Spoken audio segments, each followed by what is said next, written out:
পড়াচ্ছেন ভূপ পীর যখন আল্লামা খাজা বাকি বিল্লাহ রাহমাতুল্লাহ আলাইহি বলেন পীর আর মুরিদের সম্পর্ক কি হবে, পীর আর মুরিদের সম্পর্ক কি হবে? খাজা বাকি বিল্লাহ রাহমাতুল্লাহ আলাইহিকে জিজ্ঞেস করা হলো, হুজুর পীর আর মুরিদের সম্পর্ক কি? হুজুর বলেন পীর আর মুরিদের সম্পর্ক হবে এমন, পীর মুরিদকে বলবে না তার প্রয়োজনের কথা।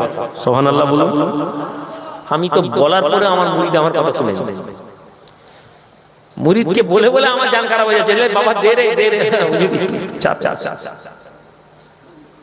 খাজা বাকিউল্লাহ রাহমাতুল্লাহ আলাইহি বলেন পীর বলবে না তার মুরিদের কথা।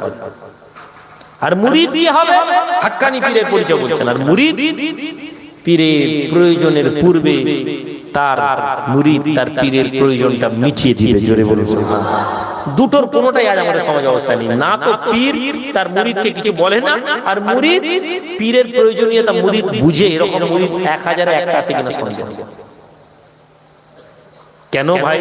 কেন না আমরা দ্বীনকে বোঝার চেষ্টা করি। আমরা রাতে যে বসেছি ভাবছি জলসা করব, আমি তো ঠিকই করে নিয়েছিলাম। আজ বলে 1 ঘন্টা ওয়াজ করে সুবহানাল্লাহ কিছু বললাম, কিন্তু শুনেন এই আল্লাহওয়ালা মানুষদেরকে শিখুন।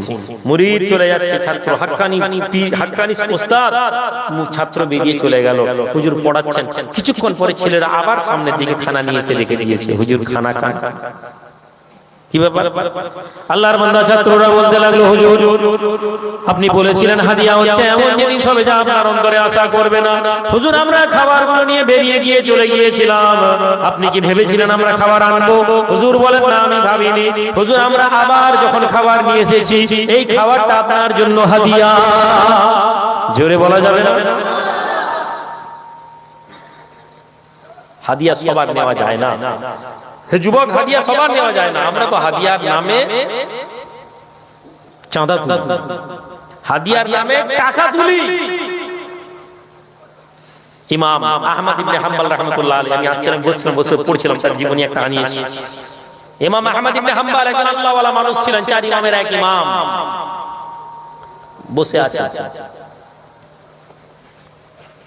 আবু আব্দুল্লাহ ইমাম আহমদ ইবনে হাম্বল রাহমাতুল্লাহ আলাইহি 4000 দিরহাম দেনা হয়ে গেছে।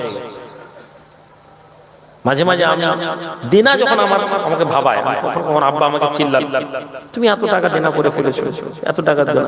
মাঝে মাঝে আমি খুব চিন্তায় পড়েছি, সত্যি তো এত লোন করে ফেলেছি, কি হবে কি হবে, আল্লাহ আপনি সাহায্য করেন। তারপর যখন এরকম বইটা পড়ি না আল্লাহওয়ালাদের, তখন আমার মনে হয় যে সবারই লোন ছিল, তাহলে আমিও ভুল রাস্তায় নেই। এটা আমার মনের মধ্যে সান্ত্বনা আছে। আলহামদুলিল্লাহ, বাস আল্লাহ যেন মওতের আগে আমার ঋণকে শোধ করিয়ে দিন, বলুন আল্লাহুম্মা আমিন। আমাদের সকলের ঋণকে আল্লাহ শোধ করিয়ে দিন, বলুন আল্লাহ। ইমাম আহমদ ইবনে হাম্বল 4000 দিরহাম লোন হয়েছে। এমন সময় একজন লোক জানতে পেরেছে লোকটা খুব বদমাশ, জীবনে ভালো কাজ করেনি, জীবনে নেকের কাজ করেনি, শয়তান টাইপের লোক। সে শুনলো যে আহমদ ইবনে হাম্বলের 4000 দিরহাম এবং ঘরে খুব অভাব।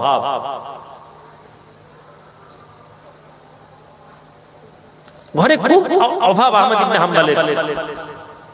তো সে কি করলো, তার একজন চাকরকে দিয়ে 10,000 দিরহাম টাকা ভরে আহমদ ইবনে হাম্বলকে পাঠালো। একটা চিঠি লিখলো, হে আল্লাহর বান্দা আহমদ ইবনে হাম্বল, আল্লাহ পাক আপনার প্রতি দয়া করেন, করুণা করেন, রহমত করেন। হে আহমদ ইবনে হাম্বল, এই টাকা আমি আপনাকে হাদিয়া হিসেবে পাঠালাম। এই হাদিয়ার টাকাগুলো আমি কোনো হারাম পথে উপার্জন করিনি। এই হাদিয়ার টাকাগুলো আমি কোনো অন্যায়ভাবে উপার্জন করিনি। আমার আব্বা একজন ভালো লোক ছিলেন, মিরাসের টাকা, উত্তরাধিকারী টাকা, এই টাকা আমি তুলে রেখেছিলাম। আহমদ ইবনে হাম্বল, এই হালাল টাকা আমি আপনাকে হাদিয়া দিলাম। আয়কার আল্লাহওয়ালা লোকেদেরকে সোর্স অফ ইনকাম বলতে হতো হুজুর আমি এই কাজ করি, এইখান থেকে টাকা পেয়েছি, তারা বলতে হতো। আমি রুহুল আমিন তো কমসে কম আমার কথা বলছি, আমাকে তো সোর্স অফ ইনকাম লিয়ায় ভাই। আয়কার লোকেদের, মুরিদদেরকে, পীরদেরকে সোর্স অফ ইনকাম জানাতে হতো। আহমদ ইবনে হাম্বল রাহমাতুল্লাহ আলাইহি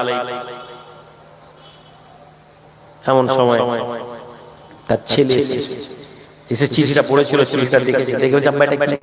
বাস রেগে গেল, তুমি এসে গেছো। আমি তো আহমদ ইবনে মুহাম্মদ ইবনে আহমদ আব্দুল্লাহ ইবনে আহমদ বলছেন যে আমার আব্বা আমার উপরে এত রেগে গেলেন। তুমি যখন পড়েই নিয়েছো চিঠিটা, লিখো এবার, হে আল্লাহর বান্দা, তুমি আমাকে টাকা পাঠিয়েছো, হাদিয়া পাঠিয়েছো, এর জন্য আমি তোমার শুকরিয়া আদা করে আমি তোমার জন্য দোয়া চাইছি। তবে আমার তোমার হাদিয়া আমার পক্ষে গ্রহণ করা সম্ভব নয়। জোরে বলুন, এটা জোরে বলুন।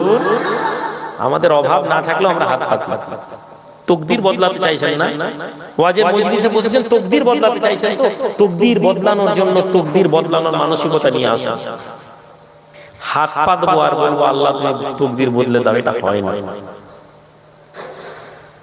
আল্লাহর বান্দা আহমদ ইবনে হাম্বল বলেন, হে আল্লাহর বান্দা যুবক, তুমি আমাকে এই অর্থ পাঠিয়েছো 10,000 দিরহাম, এই টাকাগুলো আমি আল্লাহর জন্য তোমার কাছ থেকে নিতে পারবো না।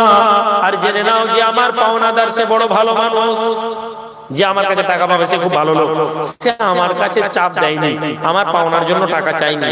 আল্লাহ আমাকে যখন তৌফিক দিবেন আমি এই টাকা তাকে ফেরত দিব, তোমার টাকা আমার লাগবে না বলে তার চিঠিকে দিয়ে যাও, দিয়ে আসো চাকরকে।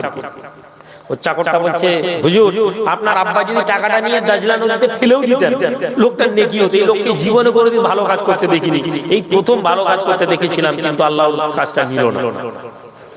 ইমাম আহমদ ইবনে হাম্বল মেম্বারে বসে পড়াচ্ছেন, হে যুবক, আমাদের আকাবিরদের জীবনী পড়ো,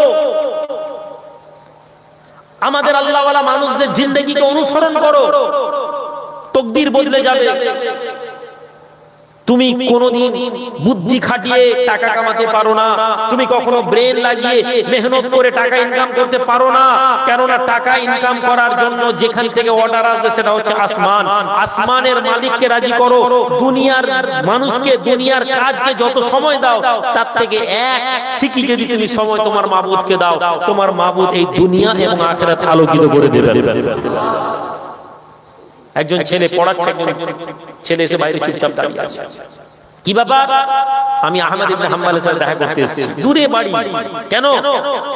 যে আমি যখন ব্যবসা শুরু করেছিলাম আমি নিয়ত করেছিলাম এই প্রথমবার মালে যে প্রফিট হবে, যে লাভ হবে, এই লাভের টাকাটা আমি আহমদ ইবনে হাম্বলকে হাদিয়া করব, আমি নিয়ত করে এসেছিলাম। আহমদ ইবনে হাম্বল রাহমাতুল্লাহ আলাইহি একজন সাকরেত বলছে, দাঁড়াও, ওইভাবে যেও, ভয় পেয়ে হাজার হাজার দিরহামের টাকা নিয়ে বাইরে দাঁড়িয়ে থাকে। আর আমরা তো বড় লোকেদেরকে আগে আর বলবো না কিছু, আমরা 12টা হয়ে গেল, কি গো 12:30 টাইম দিয়ে রেখেছে।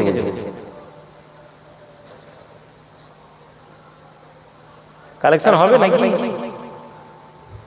আচ্ছা বসো বসো, দেখে আপনাদের কষ্ট হচ্ছে নাকি? দুরূদ শরীফ, আল্লাহুম্মা সাল্লি আলা ওয়ালা আলি সাইয়্যিদিনা। আহমদ ইবনে হাম্বল রাহমাতুল্লাহ আলাইহির ওই ছাত্র গিয়ে হুজুরকে বলছে, হুজুর এই রকম ব্যাপার, একজন ছেলে এসেছে 10,000 দিরহাম নিয়ে বসে আছে, ও নিয়ত করেছিল আপনার কাছ থেকে টাকা, যে ব্যবসা থেকে যদি টাকা পায় ওই টাকা আপনাকে দিবে। ওই ছেলেটা এসেছে, ওকে কি বলবো হুজুর? হুজুর বলছেন যে শোনো, ওই ছেলেটাকে বলো, ওই ছেলেটাকে বলো ও যেন ফিরে চলে যায়, আমি ওর জন্য দোয়া চাইছি, ওই ছেলের টাকা আমি নিতে পারবো না। এটা হচ্ছে আমাদের আল্লাহওয়ালা মানুষদের জীবনী, এটা হচ্ছে আমাদের আল্লাহওয়ালা মানুষদের তাকওয়া, এটা হচ্ছে আমাদের আল্লাহওয়ালা মানুষদের আদর্শ। ইমামে আযম ইমাম আবু হানিফা রাহমাতুল্লাহ আলাইহি, আজ যুবক ছেলেরা আহলে হাদিস হয়ে যাচ্ছে, বলছে হয়ে যাও, আমার কোনো অসুবিধা নেই, কিন্তু শোনো,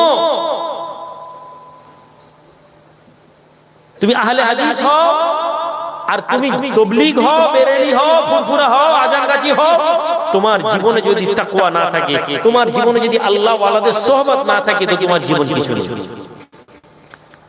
যে ছেলে হানাফি মাযহাবকে অস্বীকার করে বসে, তার থেকে বড় বেওকুফ কে আছে? কে ছিলেন? ইমাম আবু হানিফা রাহমাতুল্লাহ আলাইহি বসে আছেন, ইমাম আযম ইমাম আবু হানিফা রাহমাতুল্লাহ, বাড়িতে একজন লোকের সাথে ঝগড়া হচ্ছে, একজন লোকের সাথে ঝগড়া হচ্ছে, ঝগড়া হতে হতে মিয়াঁ বিবিতে ঝগড়া হতে হতে এমন ঝগড়া হয়েছে, মিয়াঁ আবার রাগের মাথায় বলেছে, যদি ফজরের মধ্যে তুই আমার সাথে না কথা বলিস তাহলে তুই 3 তালাক। মেয়েটি চাইছিল তার স্বামী থেকে সে ছুটকারা পাবে, মেয়েটা মৌকা পেয়ে গেছে যে একে থেকে এমনিতে হারাম কাজ থেকে পালাতে চাইছে, এই নিজেই সুযোগ করে দিয়েছে, চুপ, আর কোনো কথা বলেনি। 1-2 ঘন্টা পরে ছেলের মাথা খারাপ, কথা না বলে আমার বউ তালাক হয়ে যাবে, ছুট রাতের বেলা ঘরে গিয়ে এই আলেমকে জিজ্ঞেস করছে, ওই আলেম, সব আলেম চুপ করছে, বাবু বলতে পারবো। যেতে যেতে ইমাম আবু হানিফাকে রাতের বেলা ঠক ঠক ঠক ঠক করে আওয়াজ আসছে। ইমাম আজম ইমাম আবু হানিফাকে সারা রাত আল্লাহর ইবাদত করতেন, জোরে বলুন। ইবাদত শুধু করতেন না, ইবাদত করতেন না, তার সাথে সাথে প্রতিবেশীর সম্পর্কে খেয়াল রাখতেন। ইমাম আজম ইমাম আবু হানিফার একটা আরেকটি ঘটনা আগে বলে দিই। রাতের বেলা ইমাম আবু হানিফার একটা প্রতিবেশী ছিল মুচি, জুতা সেলাই করত, মুসলমান লোক। রাতের বেলা মদ খেয়ে ঘরের সামনে বসে ঘরে চিল্লে চিল্লে গান গাই।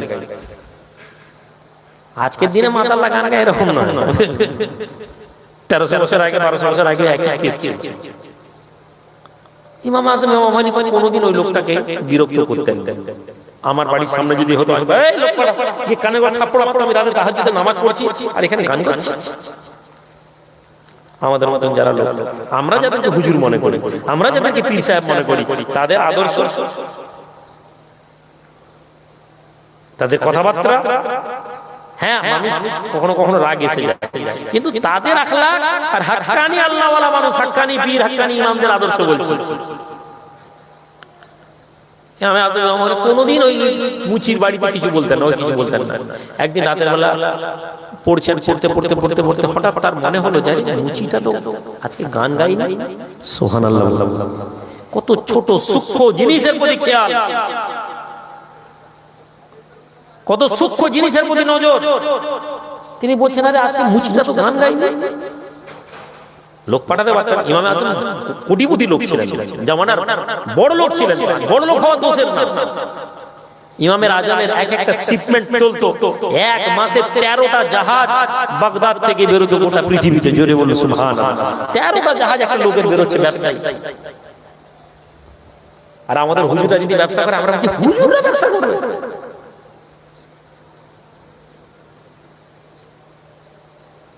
সেই মানুষ রাতের বেলা টুক টুক টুক টুক করে ঘর থেকে বেরিয়ে গিয়ে মুচির ঘরের দরজা আওয়াজ দিচ্ছেন, ঠক ঠক করে খুলেছে।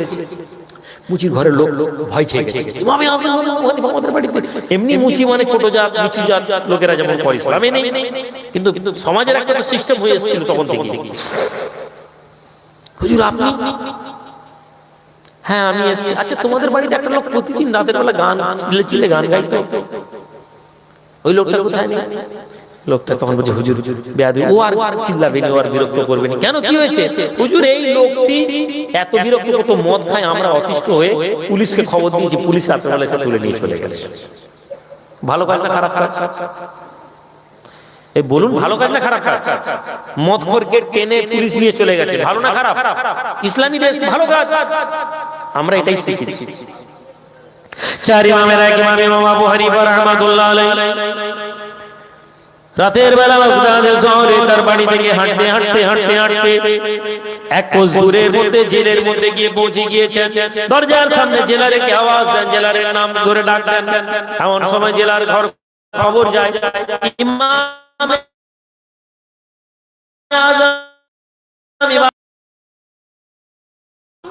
ইমাম আবু হানিফা কে? লেখা ইসলামী রাষ্ট্রের আইন হতো, জোরে বলুন সুবহানাল্লাহ। যিনি ফয়সালা দিতেন কোরআনের আয়াতের উপরে, যার কথার উপরে কোরআনের ব্যাখ্যা হতো, সেই লোক জেলারের কাছে এসে গেছেন। হুজুর বলছেন, হুজুর কি ব্যাপার? আচ্ছা অমুক লোককে কি আজকে অ্যারেস্ট করে আনা হয়েছে মদ খাওয়ার জুলুমে? জি হুজুর, আজকে এসেছে, বদমাশ লোক, চিল্লাচ্ছে খালি। ইমাম আজম বলছেন, আচ্ছা ভাই আমি যদি ওর গ্যারান্টার হই, ওকে কি ছেড়ে দেওয়া যাবে? জেলার বলছে, হুজুর এই কথা বলছে, আপনি বলবেন আর হবে না, জি ছেড়ে দিচ্ছি, এখনই ছেড়ে দিচ্ছি। ইমাম আজম ইমাম হানিফা জেলা দিয়ে বলছে, ইমাম আবু হানিফা তোকে ছাড়া দিচ্ছেন। মুচি অবাক, হ্যাঁ ইমাম আজম ইমাম আবু হানিফা রাস্তা দিয়ে যাচ্ছে, মুচি পিছনে পিছনে যাচ্ছে, ইমাম আবু হানিফা কোনো কথা নেই, চুপ চুপ। বাড়ির সামনে আসতে ইমাম আবু হানিফা সালাম দিয়ে যাও বাড়ি চলে বলে ঢুকে গেল। আমাদের মতো লোক হলে সারা রাস্তা বকতে বকতে দিয়ে আসতে, হ্যাঁ জানোয়ার মদ খাস, তোর জন্য